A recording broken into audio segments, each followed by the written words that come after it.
దేవుని వాక్యమైన పరిశుద్ధ గ్రంథం బైబిల్లో నుండి ద్వితీయోపదేశకాండం 22వ అధ్యాయాన్ని చదువుకుంటాం. ద్వితీయోపదేశకాండం 22వ అధ్యాయం. నీ సహోదరుని ఎద్దు గాని గొర్రె గాని త్రోవ తప్పిపోవట చూసిన యెడల నువ్వు వాటిని చూడనట్లు కన్నులు మూసుకొనక అగత్యముగా వాటిని నీ సహోదరుని యొద్దకు మళ్లింపవలేను. నీ సహోదరుడు నీ దగ్గర లేకపోయిన యెడలను నీవు అతనిని ఎరగకపోయిన యెడలను దాన్ని నీ ఇంటికి తోడుకొని పోవలేను. నీ సహోదరుడు దాన్ని వెతుకోవచ్చు వరకు అది నీ వద్ద ఉండవలేను. అప్పుడు అతనికి దాన్ని మరలా అప్పగింపవలేను. అతడు గాడిదను గుర్చి వస్త్రమును గుర్చి నువ్వు అలాగుననే చేయవలేను. నీ సహోదరుడు పోగొట్టుకునినది ఏదైనాను నీకు దొరికిన యెడల అతడు పోగొట్టుకునిన దానిని గుర్చి అలాగుననే చేయవలేను. నీవు దానిని చూసి చూడనట్టుగా ఉండకూడదు.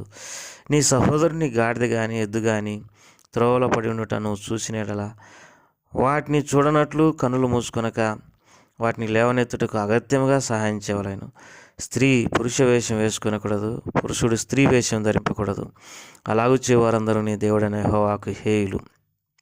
గుడ్లైనను పిల్లలైనను గల పక్షిగూడు చెట్టు మీదనే కానీ నేల మీదనే కానీ త్రోవలేనే కానీ నీకు కనబడిన యెడల తల్లి ఆ పిల్లలనైనను ఆ గుడ్లనైనను పొదిగి ఉన్న యెడల పిల్లలతో కూడా తల్లిని తీసుకొనక నీకు మేలు కలుగునట్లు నీవు దీర్ఘాయుష్మంతుడు అగునట్లును అగత్యముగా తల్లిని విడిచి పిల్లలనే తీసుకునవచ్చును. కొత్త ఇల్లు కట్టించుకున్నప్పుడు దాని మీద నుండి ఎవడైనా పడుట వలన నీ ఇంటి మీదకి హత్యాదోషం రాకున్నటకై నీ ఇంటి పైకప్పునకు చుట్టూ పెట్టగోడ కట్టింపవలేను. నీవు విత్తనముల పైరును నీ ద్రాక్ష తోట వచ్చబడి ప్రతిష్ఠితములు కాకున్నట్లు నీ ద్రాక్ష తోటలో వివిధమైన వాటిని విత్తకూడదు. ఎద్దును గాడిదను జత చేసి భూమిని దున్నకూడదు. నీవు జనపనారయు కలిపినేసిన బట్టను వేసుకొనకూడదు. నీవు కప్పుకొను నీ బట్ట 4 చెంగులకు అల్లికలను చేసుకొనవలెను. ఒకడు స్త్రీని పెళ్లి చేసుకొని ఆమెను కూడిన తర్వాత ఆమెను వల్లక ఆమె మీద అవమాన క్రియలు మోపి ఆమె చెడ్డదని ప్రచురపరిచి ఈ స్త్రీని నేను పరిగ్రహించి ఈమె యొద్దకు వచ్చినప్పుడు ఈమె ఎందు కన్యత్వము నాకు కనబడలేదని చెప్పిన యెడల ఆ చిన్నదాని తల్లిదండ్రులు ద్వారమందున్న ఆ ఊరి పెద్దల యొద్దకు ఆ చిన్నదాని కన్యత్వ లక్షణములను తీసుకొని రావలేను. అప్పుడు ఆ చిన్నదాని తండ్రి నా కుమార్తెను ఈ మనుషునికి పెళ్లి చేయగా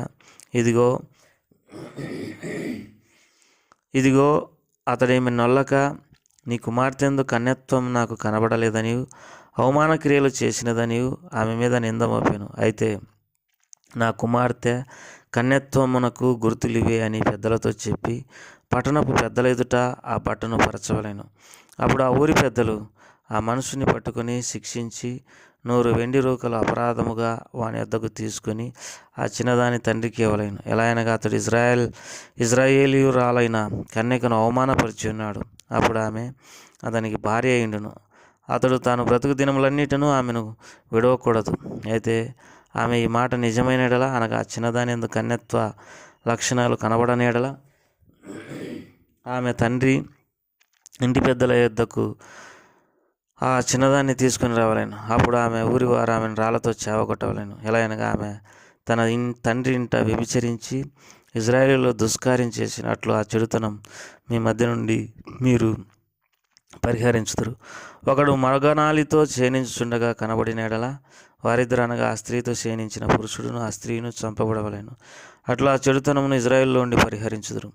కన్యకైన చిన్నది ప్రదానం చేయబడిన తర్వాత ఒకడు ఊరిలో ఆమెను మరి కలుసుకొని ఆమెతో క్షీణించిన యెడల ఆ ఊరి గవిని వద్దకు వారిద్దరిని తీసుకుని వచ్చి ఆ చిన్నది ఊరిలో కేకలు వేయక ఉన్నందునను ఆమెను తన పొరుగువాని భార్యను అవమానపరిచినందున ఆ మనుషుణ్ణి రాళ్లతో చావగొట్టవలేను. అట్లు ఆ చెడుతనమును మీలో ఉండి పరిహరించుదురు. ఒకడు ప్రదానం చేయబడిన చిన్నదాన్ని పొలంలో కలుసుకున్నప్పుడు ఆ మనుషుడు ఆమెను బలిమిని పెట్టి ఆమెతో క్షీణించిన మనుషుడు సావలేను. ఆ చిన్నదానిని ఏమీ చేయకూడదు. ఆ చిన్నదాని యందు మరణపాత్రమైన పాపం లేదు. ఒకడు తన పొరుగువాని మీదికి లేచి ప్రాణహాని చేసినట్టే ఇది జరిగినది. అతడు ఆమెను పొలంలో కలుసుకొనగా ప్రదానం చేయబడిన ఆ చిన్నది కేకలు వేసినప్పుడు ఆమెకు రక్షకుడు లేకపోయాను. ఒకడు ప్రదానం చేయబడని కన్యకనైన చిన్నదానిని కలుసుకుని ఆమెను పట్టుకొని ఆమెతో శయనింపగా వారు కనబడిన ఎడల ఆమెతో శయనించినవాడు ఆ చిన్నదాని తండ్రికి 10 వెండి రూకలు ఇచ్చి ఆమెను పెళ్లి చేసుకునవలెను. అతడు ఆమెను అవమానపరిచిన కనుక అతడు తన బ్రతుకు దినములన్నిటను ఆమెను విడిచిపెట్టకూడదు. ఎవడును తన తండ్రి భార్యను పరిగ్రహింపకూడదు, తన తండ్రి ఇప్పదగిన కోకను విప్పకూడదు. దేవుడి మాటలను దీవించున్నట్టుగా ప్రార్థన చేసుకుంటాం. ప్రేమగల తండ్రి, దయగల ప్రభా, మీకెంతో నాలుగు స్తోత్రములు. ఈ సమయంలో నేను స్తుతిస్తున్నాం, ఘనపరుస్తుంటున్నాం, మహిమపరుస్తుంటున్నాం. మా ప్రభా, మా దేవ, మీరు మాకు ఆధారము, మాకు శక్తి, మాకు బలము, మాకు జ్ఞానము. అటువంటి దేవుడైన నిన్ను కొనియాడుతుంటున్నాం. మీరు మా కొరకై ప్రాణం పెట్టినటువంటి దేవుడు, అందుకే స్తోత్రములు. ద్వితీయోపదేశకాండం 22వ అధ్యాయాన్ని చదువుకుని ఉండగా దీవించి ఆశ్రయించమని యేసు ప్రభువారి నామం పేరట అడిగి వేడుకుంటున్నాం తండ్రి, ఆమేన్. ఇక్కడ ద్వితీయోపదేశకాండం 22వ అధ్యాయం 1వ వచనంలో, నీ సహోదరుని ఎద్దు కానీ గొర్రె కానీ త్రోవ తప్పిపోయిండుట చూసిన ఎడల నువ్వు వాటిని చూడనట్టు కన్నులు మూసుకొనక అగత్యంగా వాటిని నీ సహోదరుని ఎద్దకు మళ్లింపవలెను. మనకు ఈర్ష్య, ద్వేషాలు ఇవన్నీ ఉండకూడదు. దేవుని వాక్యంలో రాయబడి ఉన్నట్టు సహోదర ప్రేమ నిలకడగా ఉండనీయుడి అని దేవుని వాక్యంలో రాయబడింది. మరి మన సహోదరుని యొక్క ఎద్దు కానీ గొర్రె కానీ తప్పిపోయినప్పుడు, అది కనబడినప్పుడు మనం చూసి చూడనట్టుగా ఉండకూడదు. ఆవశ్యకంగా దాన్ని తోలుకొని పోయి మరి ఇంటికాడ కట్టేసి ఆ సహోదరుడు వెతుక్కుంటూ వచ్చినప్పుడు దానిని అతనికి అప్పగించాలి. ఆ రీతిగానే పోగొట్టుకునే నా గాడిదని గురించి కానీ వస్త్రం గురించి కానీ ఆ రీతిగానే చేయాలని దేవుని వాక్యంలో రాయబడింది. ముఖ్యంగా ఈ అధ్యాయంలో 22వ అధ్యాయం 5వ వచనం, ద్వితీయోపదేశకాండం 22వ అధ్యాయం 5వ వచనంలో, స్త్రీ పురుష వేషం వేసుకునకూడదు, పురుషుడు స్త్రీ వేషం ధరింపకూడదు అని దేవుని వాక్యంలో రాయబడింది. అలాగూ వారందరూ మరి దేవునికి హేయులని దేవుని వాక్యంలో రాయబడింది. నిజమే, స్త్రీ స్త్రీగానే ఉండాలి, పురుషుడు పురుషుగానే ఉండాలి. అట్లాంటి వేషం వేసుకోకూడదని దేవుని వాక్యంలో రాయబడింది. తర్వాత మనకు ఆశీర్వాదం కలిగినట్లు మరి పక్షి గుడ్లను పొదిగినప్పుడు మరి మనకు దీవెన కలిగినట్లుగా తల్లిని విడిచిపెట్టి పిల్లలను తీసుకున్న వాళ్ళని దేవుని వాక్యంలో రాయబడింది. ఆ రీతిగానే ఇండ్లు కట్టుకున్నప్పుడు మరి దానికి పెట్టగోడ కొట్టాలి. ఎందుకంటే ఎవడైనా కింద పడి చచ్చిపోవడం వలన ఆ హత్యా దోషం మీదకి వస్తుంది. ఈ పదాలన్నీ గమనించండి. మరి హత్యా దోషము అనేది జ్ఞాపకం చేసుకునండి. తర్వాత ఎద్దును గాడిదను జత చేసి భూమిని దున్నకూడదని దేవుని వాక్యంలో రాయబడింది. ఎద్దు స్వభావం వేరు, గాడిద స్వభావం వేరు. మరి ఎద్దు స్వభావము దున్నే స్వభావం, గాడిద స్వభావం తిరిగే స్వభావం. మరి రెండింటికి కుదరదు కదా. మానవులు కుదరని వాటికి కూడా జతగట్టి మరి దున్నడం అనేది ఎంతో మానవుల యొక్క అతి జ్ఞానం అని చెప్పాలి. ఉన్నియు జనపనారయు కలిపి చేసిన బట్టను వేసుకోకూడదని రాయబడింది. తర్వాత మరి ఇజ్రాయేలీలలో మరి చెడుతనం అనేది ఉండకూడదని దేవుని వాక్యంలో రాయబడింది. జారత్వం చేయవారే కానీ మరి వ్యభిచారం చేయవారే కానీ ఎంత మాత్రము ఉండకూడదు. వారిని పెద్దలు మరి రాళ్ళతో కొట్టి చంపవాలనని దేవుని వాక్యంలో రాయబడింది.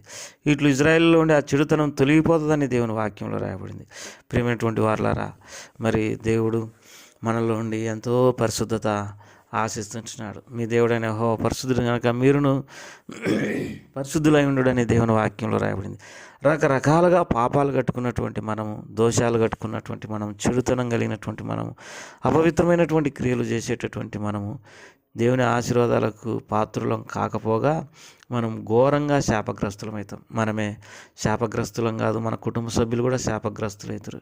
కనుక మనం ఎటు చూసినా దేవుని యొక్క దీవెన లేక శాపగ్రస్తులమై ఈ భూమి మీద శ్రమపడుతూ, కష్టపడుతూ, దుఃఖపడుతూ, వేదన పడుతూ, మనల్ని మనం నిందించుకుంటూ, కృంగిపోయి ఎంతో హీనించి మరణించే వారంగా ఉంటాం.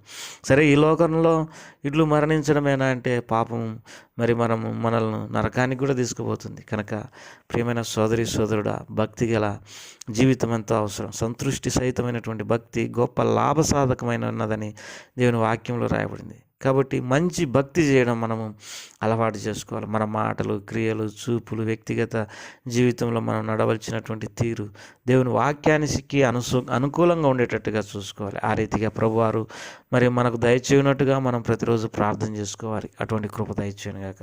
ప్రేమగల తండ్రి, మాటలన్నీ మా కొరకే ఆశీర్వదించమని యేసు ప్రభువారి నామం పేరట అడిగి వేడుకుంటున్నాం తండ్రి, ఆమేన్.